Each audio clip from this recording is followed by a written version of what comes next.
ከፀሐይ መውጫ እስከ ፀሐይ መጥለቂያ የእግዚአብሔር ስም የተመሰገነ ይሁን። Blessed be the name of the Lord from the rising of the sun to the setting of the sun. ረጅም ዕድሜና ጤና ይስጣችሁ. May God grant you all health and longevity.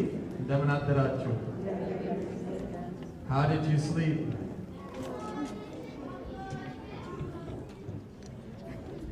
How are you? How are you? How are you? It's okay, I'll give you a B+ today. It's pretty good. It's pretty good. It's pretty good. It's okay. I gotta keep you humble. Today is Nicodemus. Amen. And Nicodemus is one of these 8 holidays, minor holidays of each week of the Great Fast, which we remind you of every year, and we'll keep reminding you of till kingdom come. During this morning's Suhatane, or the singing from this morning according to the tradition of Buziarid, St. Jared the Aksumite, there was a line that we repeated often after every little segment. So I'll have you all repeat it so you can participate. In case you weren't here early this morning, you can go hopefully to the live stream on the YouTube channel for Virgin Mary, and hopefully it'll be on there. So in the meantime, now we'll learn what we were chanting, because I don't know how many times we said it. We said it about 30 times or more this morning, so it's stuck in my head. So now it's going to be stuck in your head. Rabbi, Rabbi, Na'amin, Beka, Rabbi, Na'amin, Beka, Rabbi, Na'amin, Beka. Rabbi, we trust in you. Rabbi, we trust in you. Rabbi, we trust in you. Okay, that's good.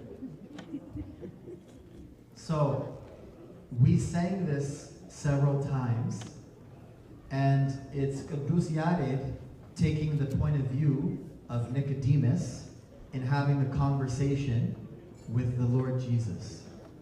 Now, there are a lot of things that are said, and there's the gospel that was read from the gospel according to John chapter 3, that Balaika read for us earlier this morning in Amharic. And there's a lot of mysteries to be attained in reading the Gospel of John chapter 3, namely the mystery of being born again, which is our baptism, and the mystery of the crucifixion of Christ. I mean, there are a lot of things going on in the Gospel. But just to zoom in on this one line that we repeated a lot, a rabbi is another way of saying teacher. In the Jewish languages, in Hebrew and in Aramaic, they said Rabbi, and so they copied that into Ge'ez, and it just means rabbi. Even today, if you go to a Jewish synagogue, the person in charge over there with the teaching is called a rabbi. And rabbi, I mean, it's not a fancy word. It just means teacher or professor, whatever word you want to use for the person that is instructing you. So Nicodemus was a rabbi or a teacher or a professor in his own right. But he looked to the Lord Jesus, who was a greater rabbi than him. And he said, we, not me, but we. He didn't just say, I trust you. He said, we trust you. So he came to him in the middle of the night because he was a little nervous, a little embarrassed about his situation, being a teacher having to seek another teacher, which nobody should ever be embarrassed about. We all have a lot to learn from each other. I mean, we definitely spoke about the different talents that people had last week during Gava'ed, or the good and faithful slave.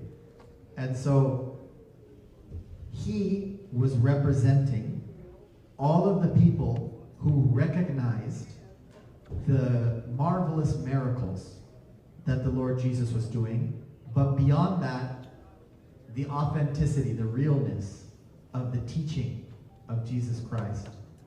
And that teaching is not reserved to, let's say, a printout of 10 words or a list that you can make. That teaching is not static. It's not still, like still water. It's dynamic, which means it moves around. That's why it said in the gospel reading, "Nafas wadami wadoi nafsa." The wind blows whichever way it will, or the wind blows whichever way it goes. You hear the sound of its voice, but you don't know where it's going and you don't know where it's coming from. All that are born of the Spirit are likewise like this.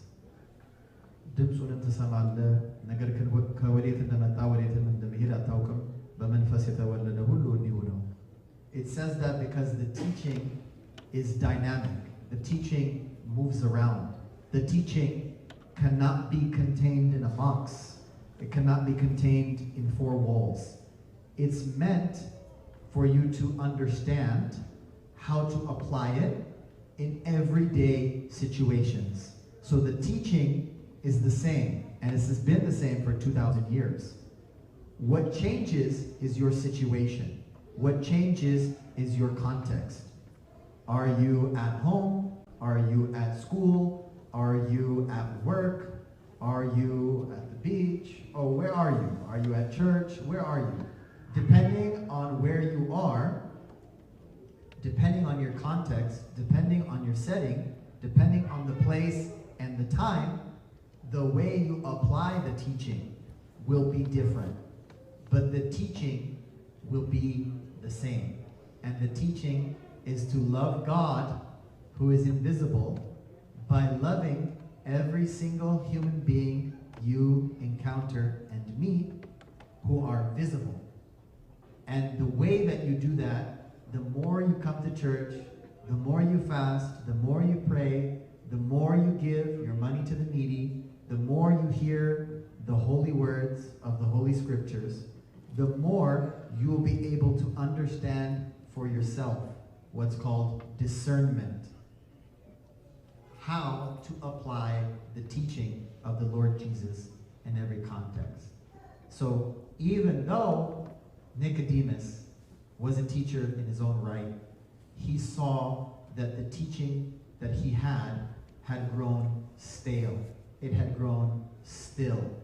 It was like water in a plastic bottle that you leave in your car for 3 weeks.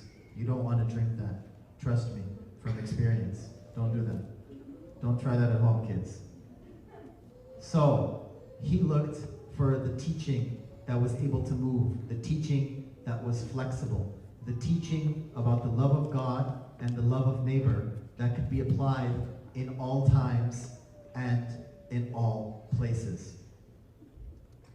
In our Kene tradition, or the poetry tradition that submits to God in Ethiopia, one of the first Kene, or poems, that people learn all the time is about your hand.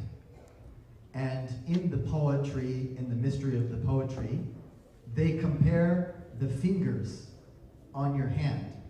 And they say, if fingers are all equal, and teachers are all equal, how come one teacher bowed down to another teacher?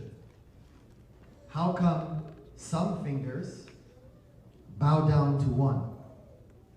In Amarinya, we call this one aurata, because it's the one in charge. It's your thumb.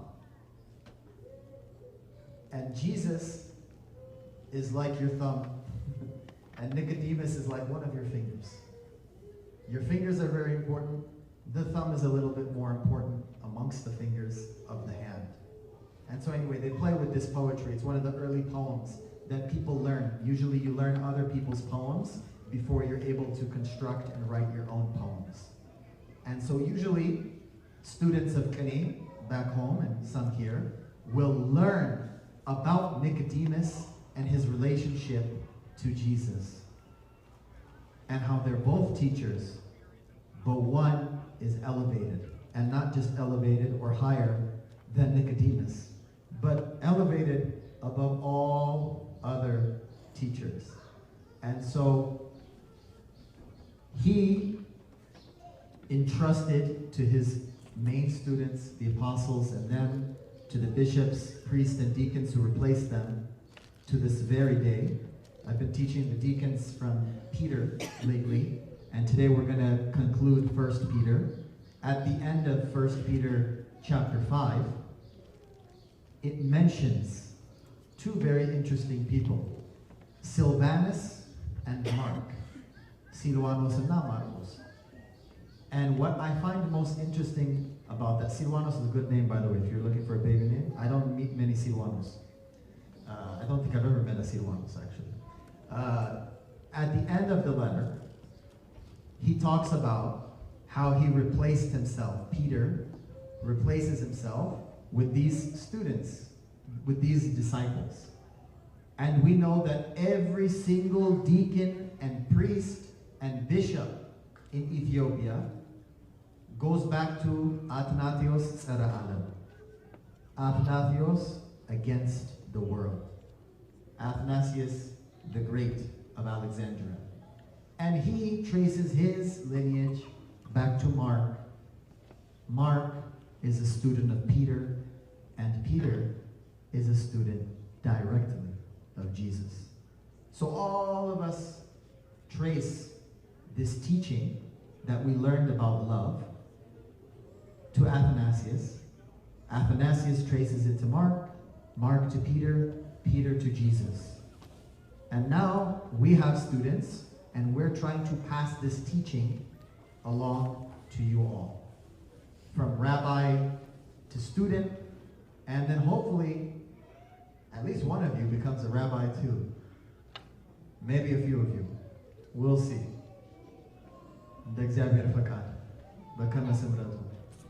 So remember, when we say Rabbi Na'ammin Bika, we're saying rabbi, professor, teacher, we trust in you. I'll give you 3 misalewich and we're done. 2 are about restaurants. One style of restaurant, you walk in, you give them your money, and then you wait for them to give you food.